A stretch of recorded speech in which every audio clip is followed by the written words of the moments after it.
September 21st, 1906. An opportunity has finally come.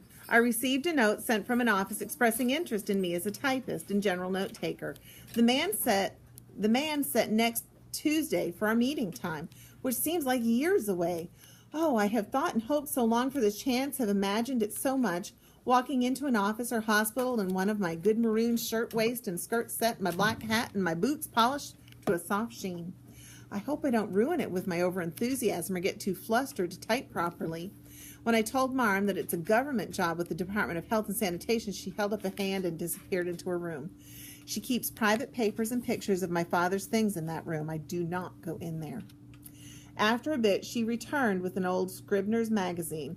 This came from the year before you were born, she said. But now I think it'll be interesting for you. She opened an article spread with many detailed drawings on photographs of buildings and their insides, dirty children sleeping on the floorboards, drunks in the alleys, flop houses filled to the brim with raggedy men, boys in tied-up pants with a rope. I had seen these photographs before in Anushka's father's bookstore, in the famous book called How the Other Half Lives. Jacob Riis, the journalist, I said. This was the first big article, ma'am said. Look at it closely. Look at that one.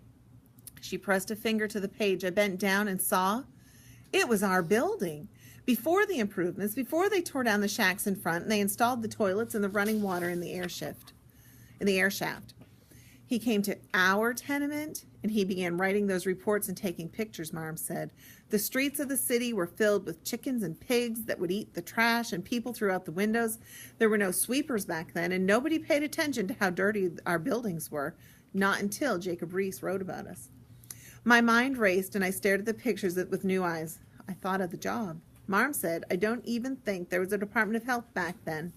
She went to the window, and she looked out and said, the streets were horrifying, with horse manure piled as high as 10 feet in some places. 10 feet of manure. That's higher than our ceiling. I stood beside her looking out.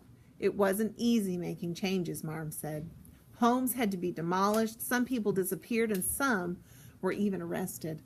I wonder if things were so different now, despite the beginning chill of autumn. I can still smell the rubbish in the bins underneath our window across the street. Our fishmonger still throws the innards onto the cobblestones. Our neighbors still fall ill with sickness they pass to each other, and our girls still die in childbirth. But 10 feet of manure, we don't suffer from that. If the city has changed so much in the years since Marm was a girl, how might I help change it farther? It seems a never-ending task, keeping the thousands of people who live in the city, making sure they have clean streets and good health and decent places to live. It seems finally just the sort of job I've been looking for, one that's far bigger than me.